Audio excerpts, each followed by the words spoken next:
ధ్వజలింగమై ఆవహించరా ఢమఢమఢమని డమరుక ధ్వని సలిపి జడదని వదిలించరా శ్రీవాయులింగమై సంచరించరా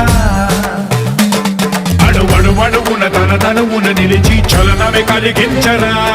భస్మం చేసే అసురునే అగ్నిలింగమై ప్రవికార వరదై ముంచై జలలింగమై ఘోరా వరమై వశమై ప్రబల